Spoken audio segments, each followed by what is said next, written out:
24. Vanderbilt trying to stay with him. Morant inside. Offensive foul. In the NBA, one of the hardest jobs is being able to make the right call. In all my days, I've never seen a ref call a game perfectly. No matter how blatant the foul is, there's always going to be somebody complaining. But there are missed calls. There's a lot of them. We see them all the time.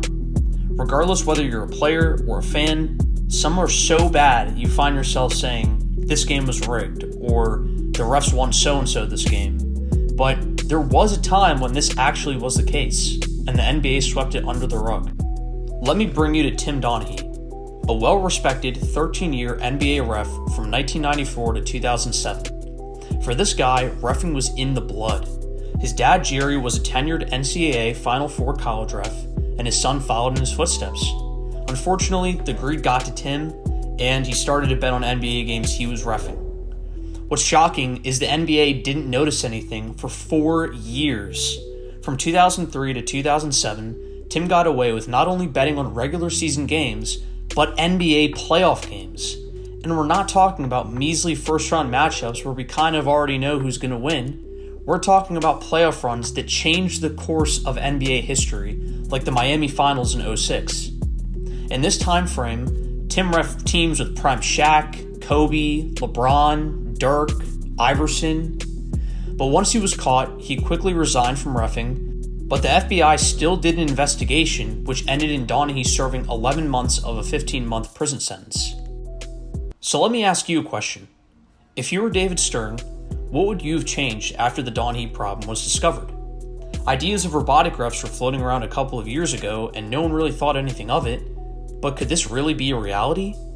Well, it's actually already been implemented on the highest stage of soccer in the 2022 World Cup. But if you brought this to basketball, would it hurt or help the game? I'm not sure about soccer, but NBA rules are subjective. Everyone views travels, carries, and fouls differently, including the refs. Let's break it down. The pros of a robotic ref is that there'd be no bias, and assuming that the robot's made correctly, there shouldn't be any mistakes. But the cons are what destroys this idea. If you've played basketball in a league with refs, even at a very low level like a rec league, then you know that you have to bend the rules at least a little bit as a ref. If a robot called everything, it would really call everything. Games would take 5 hours instead of 2, and on top of that, there'd be no emotion. Even though it can be annoying at times, seeing players argue with the refs is part of what makes the NBA entertaining. Another idea to make the games more accurately reffed is to just review more plays. But then again, you run into the same issue as I said before with time. If you review every play, you're going to double the length of the game. And you also can't rely on the players, to be honest with you, on whether it was actually a foul. But there's still the issue with current refs, the bias especially. You have players like Chris Paul, whose record is 2-17 when Scott Foster is one of the refs on the floor. How does that make any sense? Chris Paul's a winner. You know, it was kind of a running joke that Foster just didn't like Paul. But anyways, let's look at what happened in January earlier this year. That's it. James on the drive, gets in the paint, layup, missed it.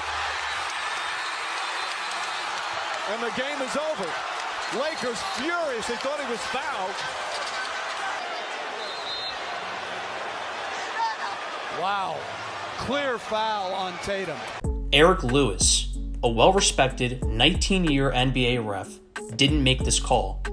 This was one of the worst no calls in all of recent history, especially with what was riding on it. The Lakers were currently the 13th seed, and they were trying to make a push to the playoffs, making this game-deciding no call a lot more painful. But people were suspicious, and NBA fans went to work. In the following couple of days, it came out that Lewis and his whole family were actually Celtics fans. There were even pictures leaked of them in Boston jerseys. And the icing on the cake is that Lewis was defending himself on Twitter using burner accounts. So the NBA had to start an investigation, but shortly after, Lewis just decided to resign from reffing as a whole, ending the investigation. This was shocking to the NBA world because he was one of the most tenured refs in the league. Even LeBron was first doubtful about the claims. And look, I'm not saying Lewis blatantly tried to win the game for Boston by not calling the obvious call, but is it just a coincidence that the highest winning percentage of teams he refs is Boston? It does make you wonder how many other refs like or dislike certain teams. Another factor to consider is money. Reffing NBA games are hard. You're running back and forth with the fastest, strongest, and most athletic players in the world, and the salary range for these refs are $150,000 to $550,000. Obviously, being a ref isn't nearly the same thing as being a player. Trust me, I'm not making that claim. But if you're earning $150K and you aren't really able to see your family and friends that much because you're always traveling, and you also have the power to easily be gambling on games because you control them, I wouldn't be surprised if there weren't more refs doing it. I'd honestly be surprised if there weren't any refs doing it. I don't know where the NBA is going to be in the next 10, 20, 30 years, but I do know one thing.